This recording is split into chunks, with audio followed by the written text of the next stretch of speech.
What's up, Spartan Nation? Welcome to another episode of the Spartan Nation Podcast. Uh, Here with me, Matt Lonsberry, and my co-host Aiden McCrone. We're going to get into the transfer news again for Michigan State. Obviously, there's been some developments with that, with cornerback Charles Brantley deciding to withdraw his name from the transfer portal and return to Michigan State. And a couple of just small uh, updates with Payton Thorne and Keon Coleman and their situations right now that we're going to get into. And then the plan is to talk basketball a little bit towards the end of the pod and maybe a special topic if we have time. So, first off, just want to thank everybody for who joined us last time on our last pod. It was our most watched podcast so far. A lot of that had to do with the nature of the news, but we still appreciate it. So thanks a lot for that. As always, you guys can go ahead and drop questions in the comment section, and we'll answer as many of those as we can get to. With that, we're going to kind of jump right in with the news that broke yesterday with, was it yesterday or Monday that Brantley exited the portal? Yeah, it was one of those things. I can't remember. Everything's been kind of running blur. together a little bit. Brantley withdraws from the portal. It's a big development for Michigan State. We talked about Brantley's impact a little bit a couple days ago when he entered the pod. And so it is a big boost for Michigan State to get him back on the roster. And now the spring window is closed, so he's not going to be jumping back in. That was when he made that decision, it was kind of a final decision. So, and that's big for Michigan State. We talked about it last time. He started 11 games for the Spartans last year, was one of their better corners, and would have been one of the more experienced guys in the secondary this year, being a third-year player. He played a little bit as a true freshman, got one start as a true freshman. And I guess, Aiden, what was your reaction when after just a couple of days, Brantley withdraws his name and comes back to the program? Yeah, so I mean, the initial transfer itself was a bit surprising. Yeah. But the fact that he came back doesn't really surprise me. He entered his name in the last minute of the portal deadline. And then he talked about how he and Keon Coleman are close. They train together in the off season. They're close friends. They came in the same class. So just with that in mind, he entered his name in the portal just because he saw that Keon was also entering in the portal. So I think that just kind of was just a little bit in the moment for him. But yeah, him coming back is big. He had two official offers that he posted from Colorado and Oklahoma, and I was a little bit surprised. I knew he was going to get Power 5 interest. I was not expecting somewhere like Oklahoma. Colorado has been offering everybody because they have a lot of roster spots, so that wasn't so surprising. But yeah, I mean, it's good to have some experience back. They have a young DB core right now with Xavier Henderson and Kendall Brooks out the door, along with guys like Amir Speed, who, even though he stayed 1 year, was a graduate, you get the point. But what I'm trying to say is, yeah, it's good to have Brantley back. And I think that may indicate something with Coleman too. Right. The interesting thing about Colorado, you mentioned the fact that they're pretty much just offering everybody because they have 50 scholarship spots to fill this year. It seems like, anyway. But at the same time, they got Travis Hunter, and they have who's the Cormani McLean is the true freshman that they just signed in this last class. Both of those guys are 5-star, or in Hunter's case, a past 5-star guy. And so like they have a couple corners there that they're expecting to start. I don't know if Hunter's going to play just primary. I think he's going to play both ways this year for Colorado. Kind of beside the point, but yeah, it's good to see Brantley back with the Spartans. There was some immediate rumblings after he enters the portal about how other guys might have been creeping up and taking some reps away from him. I know he was limited in spring practice this March and April.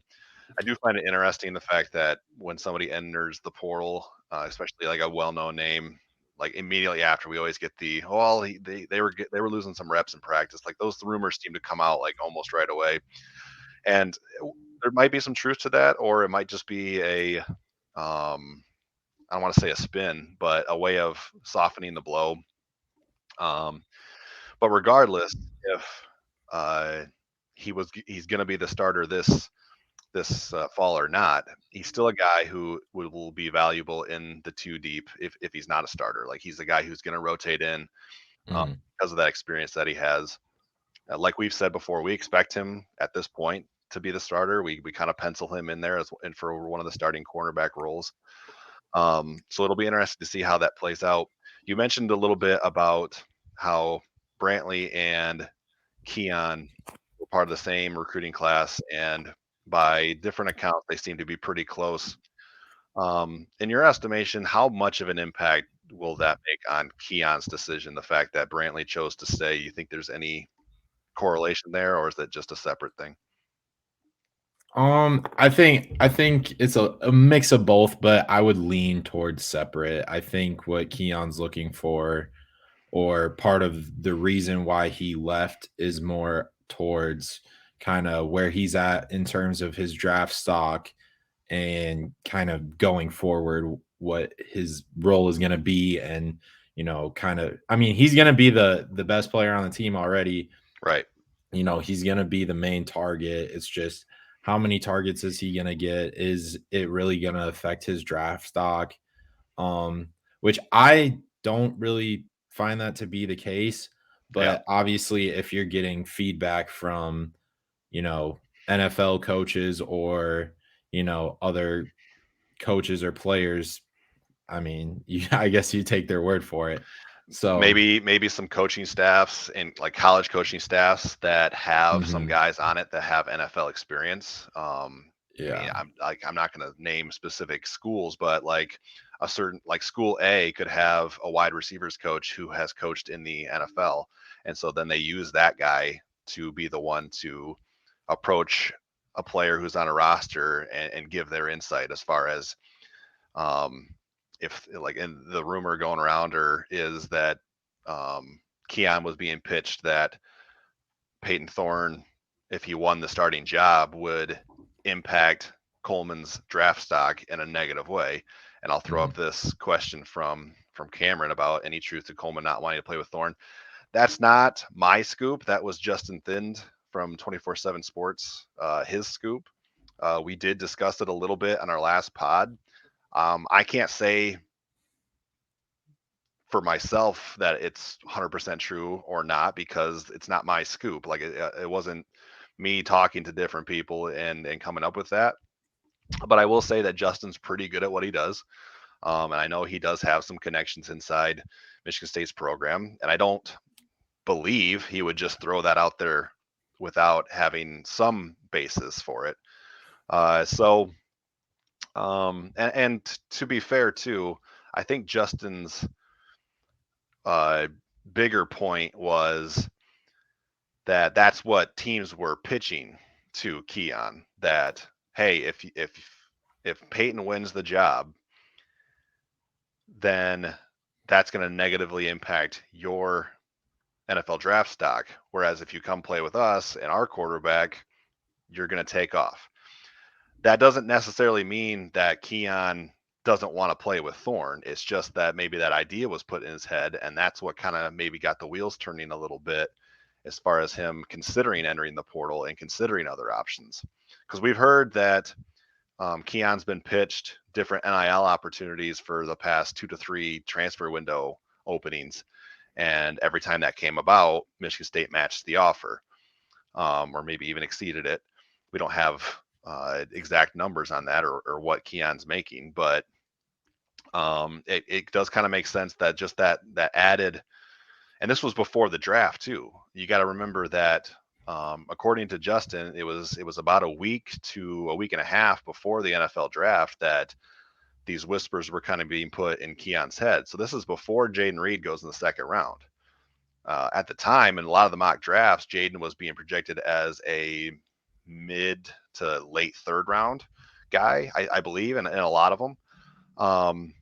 And so a question that I have that I don't have an answer to right now is, after seeing Jaden picked 50th overall, how did that impact Keon's thought process, as far as, because it really, I would argue that the regression we saw from Thorne last year, and even the injuries that Reed sustained throughout the year, I would argue that they did not impact his draft stock after he showed out at the Senior Bowl, after he performed well at the Combine. If his draft stock had been impacted negatively, I feel like he overcame that and got back to where he was by what he was able to do during the draft process. So how does that impact Keon? I don't know, but it could have an impact. Any thoughts on that, Aiden? Yeah, I mean, I think we talk about how the staff and just like the players are really keeping their cards close to their body about that and keeping it close and not really leaking anything. I think the fact that Thorne and Keon Coleman both, haven't posted really anything at all. I know Keon's usually pretty active on Twitter. Yeah. And I know he did reply to a fan saying that, it's not about, he entered the portal and it wasn't because of Thorne. And, he hasn't posted anything about any offers, and neither has Thorne. So, I think that the staff is definitely in contact with both of them about staying. But yeah, I think, I don't think it really matters in terms of his draft stock. I think, Reed showed out at the Combine. He showed at the Senior Bowl what he could do. And Yep. if Coleman does the same thing, then his stock will rise and will be, he'll be picked where he, deserves to be picked. Right. Regardless of who is taking snaps at Michigan State next year, Right. if Coleman were to withdraw from the portal. John, I see your question, and Carrie, I see your question. We're going to get into Payton and the kind of quarterback thing in a little bit, but we're going to stick with Keon here for just a little longer.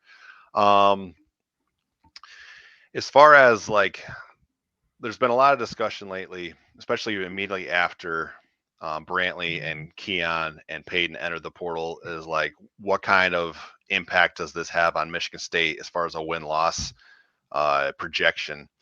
And it's a little bit of an unfair question right now, because obviously Michigan State's going to add players from now until the start of the 2023 season, or at least until I would imagine fall camp or summer conditioning. So we don't have a clear picture yet of what the roster is going to fully look like. But hypothetically, if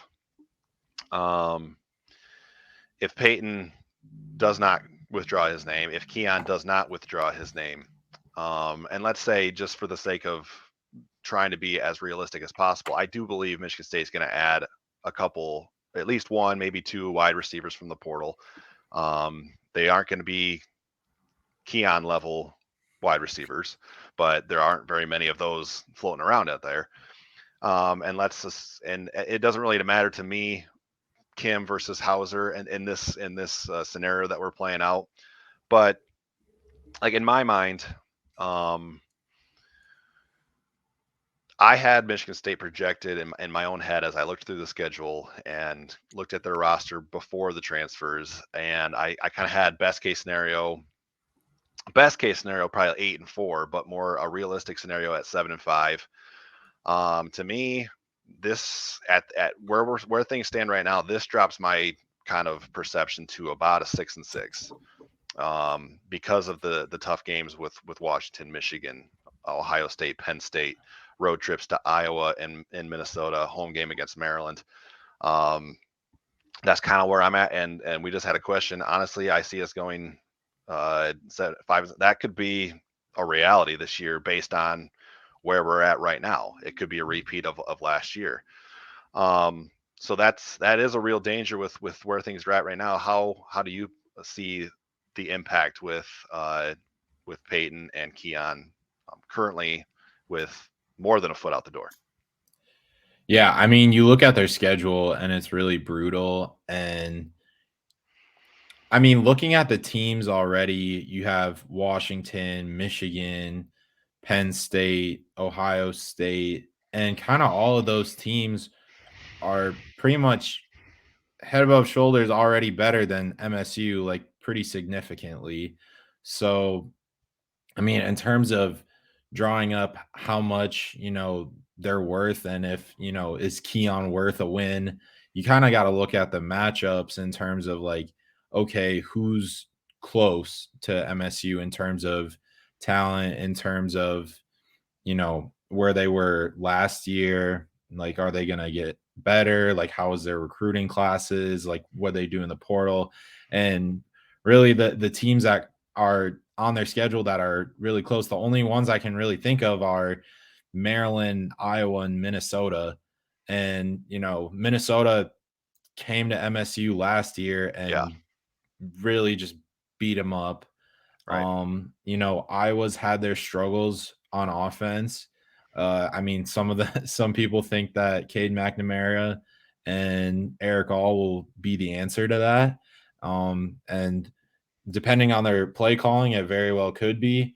But defensively, they're still very sound. I know they lost. Right. They had 2 first-round picks, and they lost some other talent. But yeah, I mean, those 3 teams are really the only ones that come to mind, and 2 of those are road games. So Right. really, it's kind of like Maryland's the only game where I'm like, this is a toss up, and maybe having Coleman as the edge that he's worth the one win or like the half win. Sure. That's kind of where I'm at right now, and just probably looking around like a 6-6, 7-5. But it's still a very young team. I think a lot of people are saying, is Tucker on the hot seat or should he be fired? But I think people have to realize that Coleman was recruited by Tucker. Brantley was recruited by Tucker. They're Yep. two of the, Coleman's the best player on the team. Brantley's one of the better players on the team. You know, you're starting to see, it pay off because they're still the first class that Tucker brought in. And so, that first class are now going to be juniors.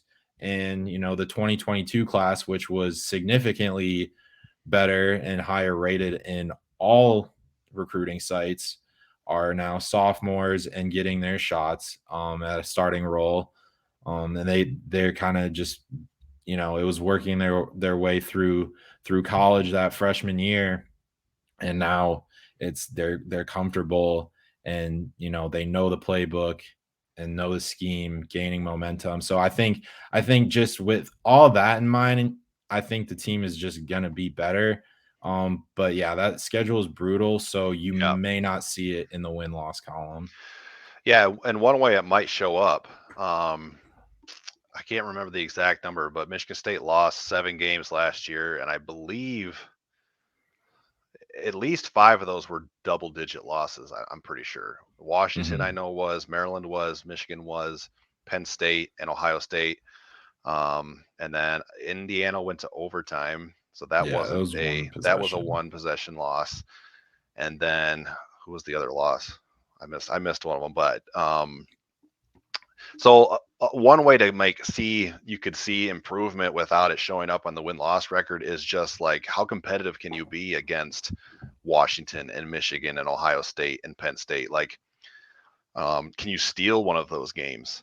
And if you happen to go 1-3, what do the 3 losses look like? Are they by 3 touchdowns, or are they by 10 points or 7 points? Like, so those are ways to kind of track improvement without just looking at the record.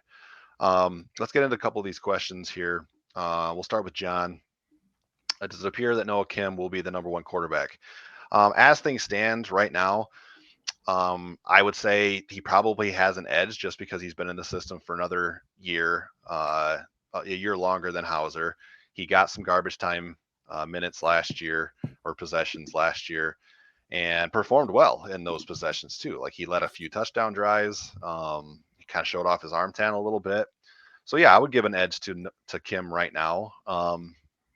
But a lot can change in the over the next 5 to 6 months.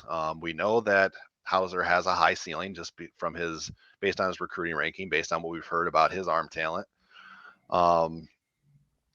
So yeah, I would give the edge to Kim right now if Thorne doesn't come back. Which of the two, Keon and Payton, it does sound like if one was going to come back and one was not, the odds would favor Keon coming back. That's not to say that there's a high probability of that. I'm not going to throw a percentage on it because I don't have a clue, but I would temper expectations for either one of them to come back at this point until we find out a little bit more. And we'll throw up Carrie's comment now. Any traction in thinking Thorne never recovered from the injuries? Did that potentially impact where he was at with the position group? And he doesn't see Auburn as a good alternative. Based on what we heard from Payton after the open practice on April 15th, he said he was healthy. He said he was in a lot better place than he was a year ago, or throughout last season. So I don't, and he was very honest about his injuries from the year before. So it would be weird to me if he was honest about the different things he dealt with a year ago and then lied and said he was healthy when he really wasn't. That just doesn't really line up for me logically. So I think Payton is healthy. I don't think that had an impact on where he's at in the position group, or was before he entered the transfer portal. We talked about it after the spring game that Noah Kim was one of our standouts from the spring game. Payton, I think, was the most consistent of the three quarterbacks, but Noah had maybe some of the best throws of the day, higher highs and maybe some lower lows than Payton. So I do think Kim was pushing Payton. Did that lead to him entering the portal because he was afraid of if Michigan State gets off to a slow start? And did he not want to deal with the noise of everybody calling for Noah again? I don't know, maybe. Competitively, I don't get that sense from Payton, just the few times we've had interactions with him, but I'm not going to pretend to know him personally either. So, and then as far as the Auburn news, it's pretty well known at this point that Auburn had been tampering with Payton before he entered the portal. We don't know specifically what the message to Payton was, but it might have had something to do with the fact that Michigan State threw him into an open competition despite 2 years of experience, despite the fact that Noah has appeared in, 14 games or something like that. He's thrown like 19 passes. Hauser threw 2 passes last year. That's all the experience he has. So maybe there was some disgruntlement that they tried to prey on. I don't know. I do know that Auburn's brought in a new coaching staff with Hugh Freeze, who came over from Liberty. He was the former coach at Ole Miss before he was fired for nefarious acts. I'll just put it that way, with recruiting and other things. So they might just be desperate for a veteran quarterback who can kind of get them through that first year until they get their recruiting going. Like, there's a lot of different angles you can play. And I don't know what their pitch was to Payton. We talked a little bit about the impact of Keon. What impact does Payton's potential departure, and at this point we'll just assume that he's going to find a new school, what impact does that make, just from an experience standpoint? And how do you see that impacting Michigan State this year? Yeah, I mean, I think the biggest thing is just the leadership standpoint. Like I've said, it's a really young team. Again, they're still kind of transitioning between the Mark D'Antonio players and the Mel Tucker players. It's you're in that transition phase right now, and Thorne was the leader. He beat out Anthony Russo in 2021. A guy, a transfer that Tucker's staff brought in. He still beat him out. Obviously Jaden Reed is another D'Antonio recruit that flourished at MSU under Tucker. So I mean, just in that sense, he's been a good bridge quarterback. Obviously last year was, very underwhelming for him and did not, nearly live up to the expectations that were set after going 11-2. So I think, yeah, there's a lot of pressure on him for, what his next move was going to be after going 5-7 and, dropping 6 losses. But yeah, I mean, going back to the Auburn thing, I know Auburn had TJ Finley, their other quarterback, who started at least a few games last year. I don't think he started all of them. He entered the transfer portal, and so he's pretty much gone. So they are for sure getting a new quarterback. Whether or not it's Payton Thorne, I don't know.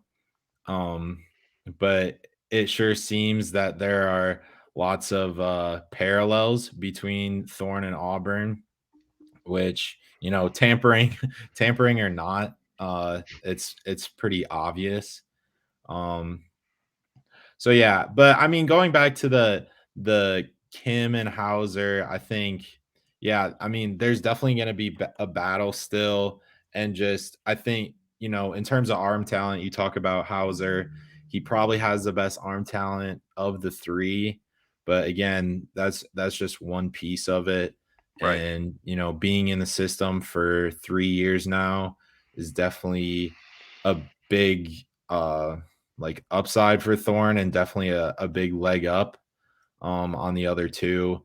And then, as for Kim, he's a guy that's been here for, it's going to be his senior year now. So he's kind of just waiting patiently for his shot. But I will say, in terms of Thorne leaving, I will say statistically, lots of blue chip quarterbacks, pretty much every blue chip quarterback will enter the portal in either year 2, at the end of year 1, or beginning or middle of year 2. And if Hauser didn't leave and Thorne was the one to leave, I think that kind of, reading between the lines here, that Hauser's the guy. I think, Kim, he knows that he's been the backup for the last 3 years or 2 years. And, he thinks he's waiting for his turn, which I'm sure I'm sure he is. Yeah. But again, he's not a high 4-star recruit. So I think just in that sense, I think he just wanted to ride it out at MSU until the end. Maybe he gets a grad transfer or something. But yeah, I kind of am leaning towards Hauser. I know you're leaning towards Kim. Yeah, I mean, slightly. But to your point, though, if the coaching staff looks at this 2023 season and the schedule that they have to face and where their roster is at right now, it's not beyond the realm of possibility for them to be like, hey, let's get as much experience for young guys this year as we can and start preparing for 2024. That's not a pleasant thought for Spartan fans this fall for this team. But if Kim and Hauser are close, and I think that lends itself towards playing Hauser to get that year of experience. And then in 2024, these recruiting classes that you've brought in that have some higher end talent, they're maturing, they're getting better. And then you kind of set up a run for 2024. So I think that makes a lot of sense, what you just said. There was a couple comments that I wanted to get to. Here's one. Michigan did this last year with McNamara and JJ McCarthy, where McNamara started against, who was the crap team that they played in week 1 last year? It was, I don't remember who it was, but it was like Hawaii or something. Yes, I think like JJ started against Hawaii in week 2. UConn was week 3. Week 1, I don't know who it was, but yeah, JJ starts that game. our Cade starts the opener. JJ started the second one. JJ looked better. They went with JJ. I would like just from like a story standpoint and from a journalist's perspective, that would be fun to see. Like just seeing one guy start one game and then another one. Like I like that idea on if you present it to me. I don't know if the coaches like that at all. I would say it's possible, I suppose, but I'll also say that Harbaugh is a little quirky and weird, and there's certainly a segment of people who cover Michigan who believe that JJ was the guy they wanted all along, but they wanted to throw Cade a bone, and so they maybe threw him that first start. They maybe on its surface they kind of projected it as like this is the last deciding factor of who wins, but maybe all along they wanted JJ, and then their thoughts were confirmed by what they saw in those first 2 weeks, and they went with JJ. That's speculation. I don't know. But so to answer your question, I like the idea of it. I don't know if the coaches like it or not, but it would be a lot of fun to see. Kyle had a mention, and this was back when we were talking about Brantley, but he says I'm hyped about the defense. It's possible to see with the added talent a way better team. I actually thought going into last season, I kind of had this gut feeling that we were going to see a better defense out of Michigan State than the 2021 season. A lot of that had to do with Darius Snow moving from safety to linebacker and being like a coverage linebacker. And obviously that was before we knew the attrition that would happen along the defensive line. That was before Xavier Henderson got hurt. So a lot of factors went into Michigan State struggling on defense again. I mean, Jacob Slade up and like was one of the best defensive tackles in the Big Ten in 2021, and then he misses a large chunk of the year last year, and so their run defense suffers. So no, I do think there are some pieces on this defense with Brantley coming back out of the portal, with some of the younger talent making its way up through the secondary, untested, but frankly, it can't be worse than the veterans they had back there over the last couple of years. So I think I like Michigan State's front seven going into this season. If Darius Snow can get back to being the player we thought he was going to be in 2022, and that's a big if at this point. He didn't participate in spring practice. He had a big brace on his leg. I actually watched a little bit of some Michigan State highlights from a year ago, just within the last day or two, and as good as Jacoby Windmon was last year as like a pass rusher, as a run stuffer, he did struggle a bit in pass coverage, particularly against when they were in zone and like crossing routes and things like that. He just didn't have the lateral quickness to stick with like a running back out of the backfield. But he did have an interception last year. So like there's different factors, but I can see a scenario where Michigan State's defense is average to solid this coming season based on what they have. I'm really excited about the defensive line. I think they have a lot of depth there. I think they have a lot of talent there. They definitely have talent and depth at linebacker. Jordan Hall is a guy who we've talked about, who we think is going to get on the field early. It's going to come down to the secondary. Any thoughts on the defense, Aiden? Yeah, I mean, I think it's exciting. I still am not ready to be like, oh yeah, this team can lean on the defense just yet, because I think I need to see more out of them. But they did show improvement at the end of the season. You know, they held Illinois, who was a top 25 team, and while they weren't a great passing team, they were a pretty brutal ground team. And even with that few trenches that they still had, you know, they had a lot of dudes hurt. They still managed to hold them to, I think it was like 13 points. Obviously the Indiana game was just a meltdown all over, but they did show improvement as the season progressed. You know, they only held Michigan to 27 points. I know it was they only scored 7, but still holding them to less than 30, you know, that's pretty big. You know, yeah, just I think they did show improvement. Everyone showed, you know, there is talent on that defensive side. What they added just in the portal, They added more guys on the line, adding defensive backs just through their recruiting through high school. I think, they have a good mix. And I think, a lot of people were really on Scotty Hazelton after the 2021 season. But this year is a year for him to really prove that, this team is really taking some jumps and some big jumps. And while I still don't think they're gonna win, 8 or 9 games, the defense will definitely. I expect them to hold their opponents to a lot less than what they were in years past. Sure. We'll throw this up here from Noah. Do you guys see Antonio Gates Jr. contending for a starting spot? I really hope he gets the opportunity.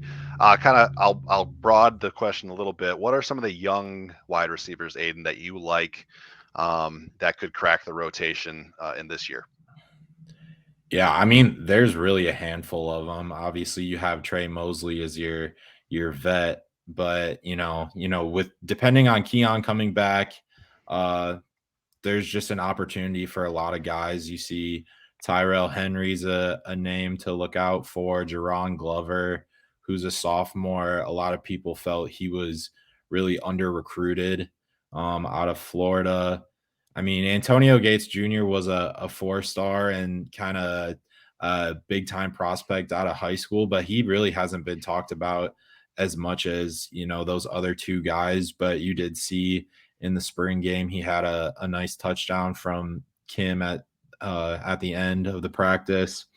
So yeah, I think those three guys, there's still guys like Christian Fitzpatrick in the mix. I think he's really been waiting for his chance. I think he's going to get an opportunity and a larger role this season as a senior. So, I mean, yeah, there's definitely a handful of guys. Depending on if Coleman comes back, they're going to be battling for 1 or 2 spots. And then, if he doesn't, there's going to be, an open competition looking for a new X receiver and also looking for a new Z to replace Coleman and Reed. And then you got Mosley that'll really lock down the slot. And yeah, I mean, Henry can play inside and out. So it's a name we've heard a lot about this spring. Yeah, Henry. So it'll be really interesting to see where he fits. And just in terms of the scheme, I mean, we talked about how many scholarships they use on tight end. So we'll see where they go in terms of scheme, how much they'll utilize tight end as well, with Malik Carr and the transfers they brought in. Yeah, Michigan State's got so many tight ends on the roster that it's made Jim Harbaugh jealous, and we know how much Jim Harbaugh loves his tight ends. So, just to clear something up, that's the wrong one. Cameron with Coleman and basketball. I'm not privy to like the conversation that happened between Tucker, Izzo, and Coleman, but I do know that Coleman was a little banged up after the Penn State game, which was the season finale in football last year. And I know at least part of the what went into the decision for Coleman not to play basketball was recovering from that injury. And shoot, we've heard about Keon's not concern, but his thinking about his draft stock. Well, the best way for him to improve his NFL draft stock, if he was thinking this back then, would be to focus on football, which is his future, and stay with the team, work with the team, get better at his techniques, get a better grasp on the offense, all of those things. So I do not think that basketball is going to have a big impact on Keon's decision to either where he transfers, number one, or whether or not he's going to come back to Michigan State. I don't think it's a factor. So just wanted to answer that real quick. Let's see here. The question about the kicker, there's Jonathan Kim is a transfer from North Carolina. He's coming in the summer. Yep. And they still have Steven Rusnick, who was there in spring. And yeah, that's really all there is to it.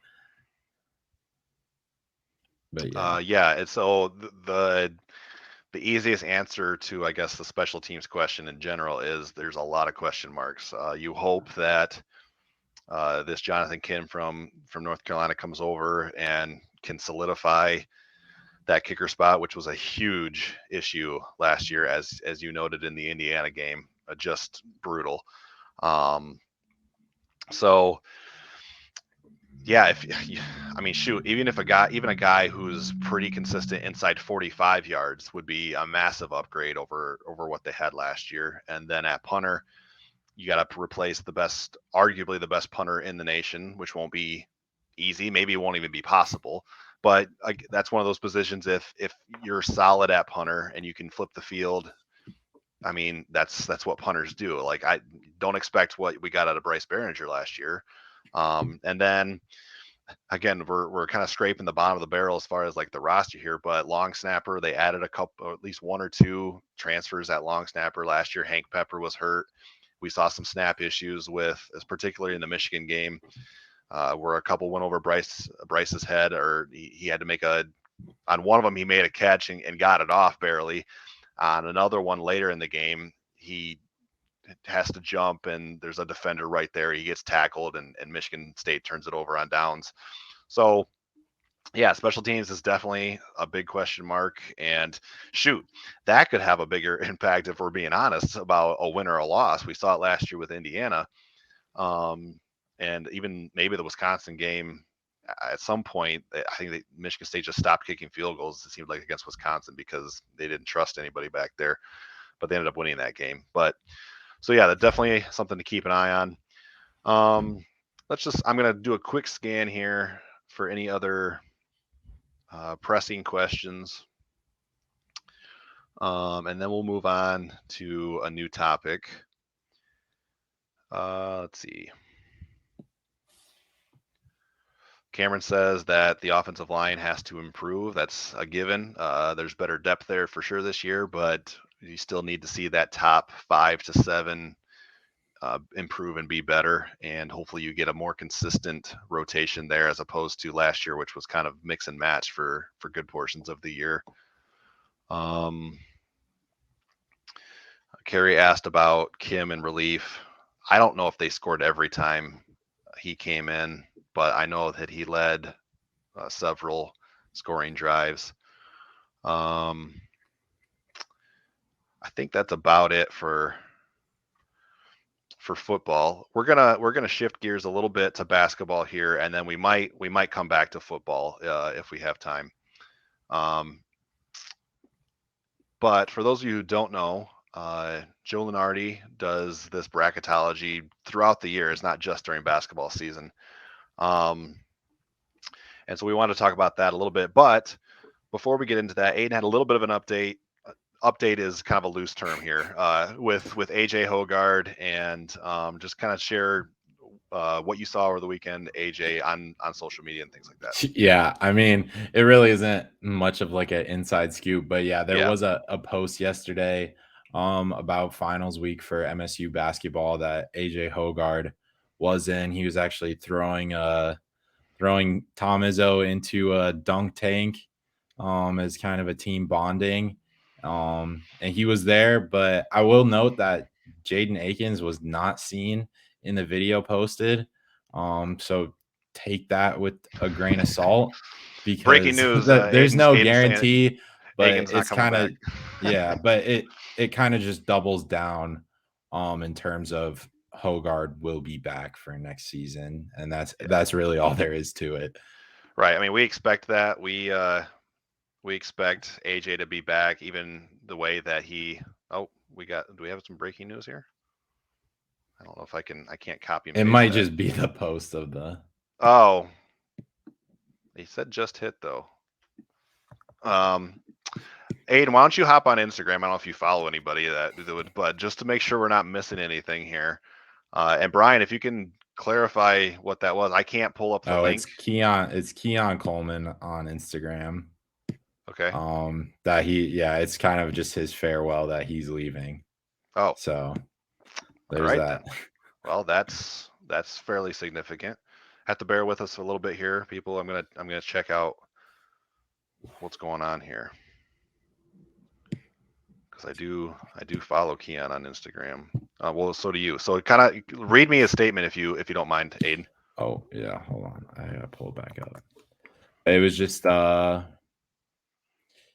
he just said, dear Spartan Nation, I know you all already have seen the rumors and speculations, and they're true. Wanted to take the time and show my appreciation to everyone. Appreciate you all for taking me in with open arms, helping me become the player I am and the man I am off the field. Appreciate everlasting support. Just kind of talking, just thanking everyone. And said after careful consideration, he's decided to enter the portal. So Okay.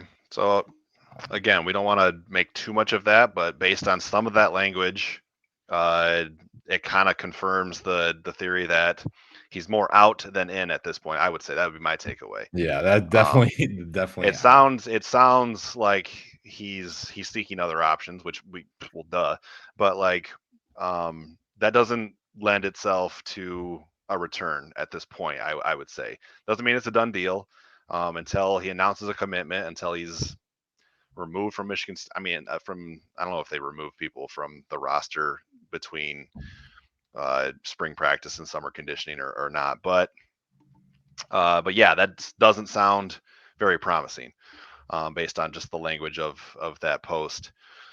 So yeah, that's something that we'll continue to monitor, and we'll see where it goes.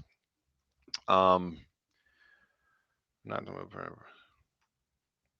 We are not going to talk about Keon reportedly taking a visit to Florida State. I mean, I'm sure he's taking visits to several different places. He was rumored to LSU pretty early after entering the portal. There was a list of LSU, Tennessee, USC, Miami. Yeah, Miami was the last school. So yeah. So yeah, he's going to draw interest from a lot of different places. I'll look into. I actually, this is the first time I've heard about this thing with Florida State. I don't know if that's a recent thing or if I just missed it. So, but yeah, he's going to draw a lot of interest. Kind of derailed our basketball talk a little bit, but it certainly was a more pressing thing. And Brian, thank you for bringing that to our attention. It's hard to keep up. It just seems like every time you're busy is when some kind of breaking news happens. So I do appreciate that, Brian.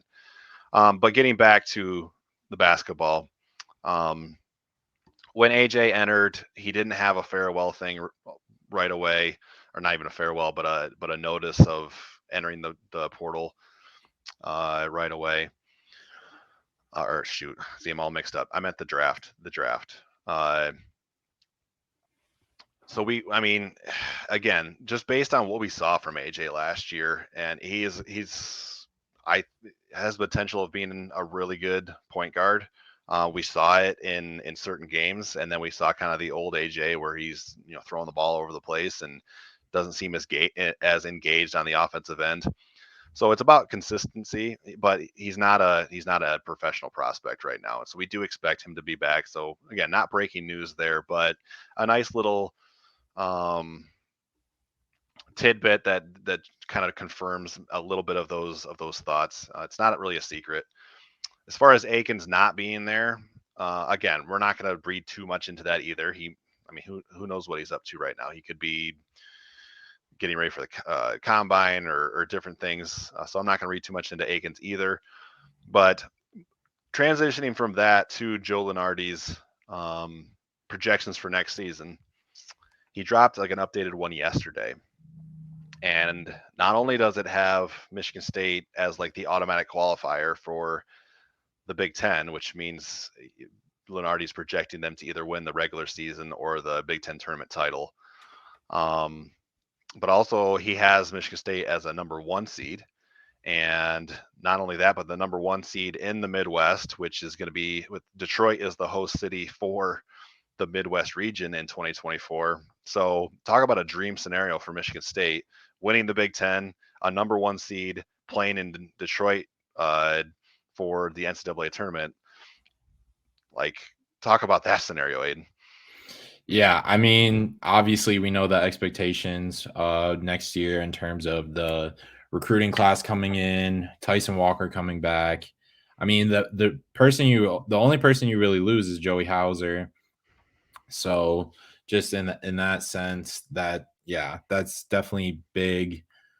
They made steps at the end of the season. They took a couple steps back, like the Iowa game and stuff. But they have a lot more depth than they did last year. They have a lot more size than they will last year. They'll have a lot more athleticism. You know, just everything. This team is expected to be better and compete for the Big Ten. And really, it seems to me at this point. I know it's the off season still, but at this point, it's pretty much a two-horse race between them and Purdue for the Big Ten. So just with that in mind, yeah, like expecting a one seed shouldn't be that far off. And kind of, yeah, like national championship level expectations. I know that's a little excessive in May, but Yeah. yeah, there is a buzz around MSU basketball right now, more so than than football, in a good way. So yeah, And Ted, to answer your question, yes, June 1st is the deadline for players to withdraw from the draft for undergraduates or underclassmen to withdraw from the draft. So I pulled up, because we had a couple people mention it. I did pull up the thing with Keon in Florida State. Looks like he's going to visit Tallahassee this upcoming weekend, Friday through Sunday. It's his first scheduled visit since he entered the portal a couple days ago. Um, Other programs being linked to Keon are Oklahoma, LSU, North Carolina. Which if we're going back to the quarterback thing, Oklahoma with Dylan Gabriel, make of that what you will. I think he's a decent quarterback, but he wasn't healthy much last year. Jaden Daniels had a good year for LSU last season. Jordan Travis for Florida State's a pretty good quarterback, and then Drake May is one of the top NFL draft prospects for 2024 at North Carolina. So that kind of makes a lot of sense too. That would be, I mean, you talk about a scenario that would just be hard for Michigan State fans to swallow. Can you imagine if he goes to North Carolina, like not LSU where he's from, not like who knows, but like of all the places, North Carolina, that would be kind of yeah, a and gut I punch. know North Carolina managed to keep Drake May from entering the portal because I know there were some schools in the SEC.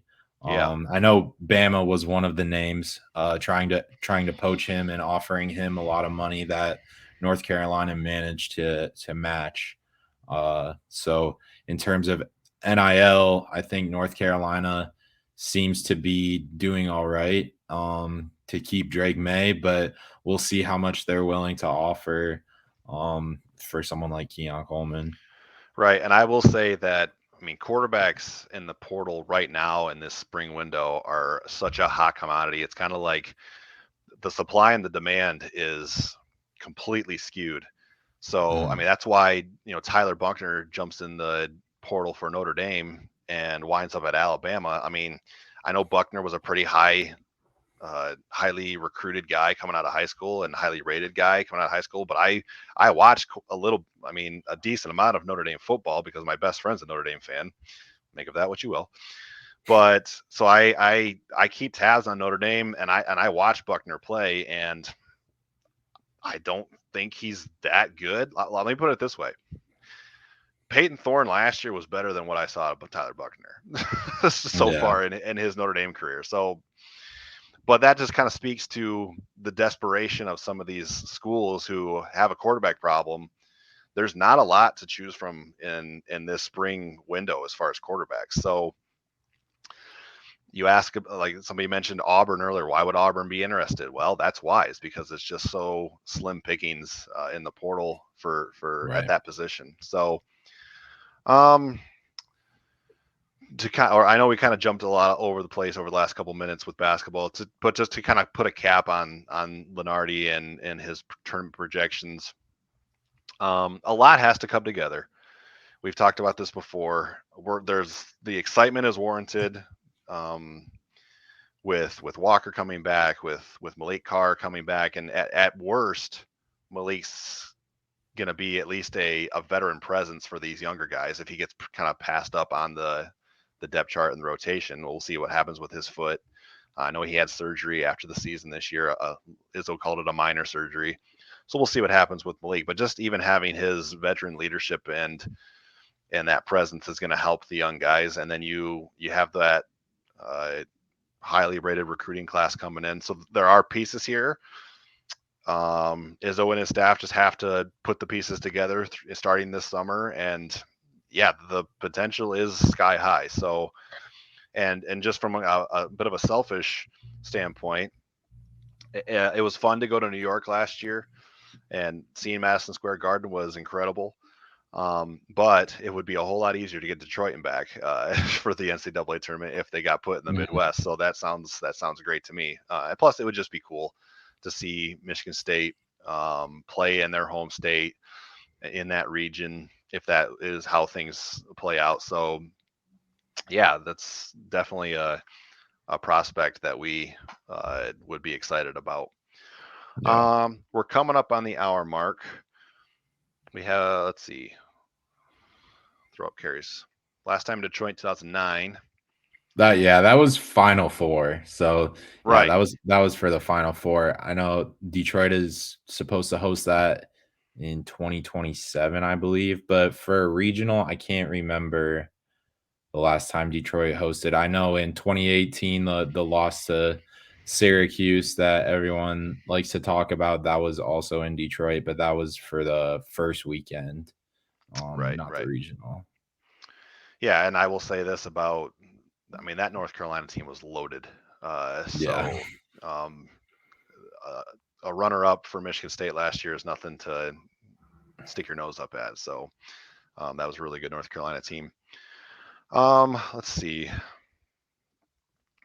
We're at the hour mark. I don't think I'm going to get into that kind of surprise topic that I teased earlier. I'm going to hold that for another time. It's not time sensitive anyway, so I guess that'll be my plug for next time to tune back in with us. As of now, we probably won't have another live broadcast or podcast until we've typically been doing this on Wednesdays. Obviously, if something happens with Keon and or Payton, we might schedule an impromptu podcast. So keep your lookout on that. And for those who joined us, we really do appreciate it. Thanks for your questions. Thanks for other comments that you had. Really enjoying this new aspect that we started just a few weeks ago. And you guys are the ones who make it possible. So appreciate it. Thanks a lot.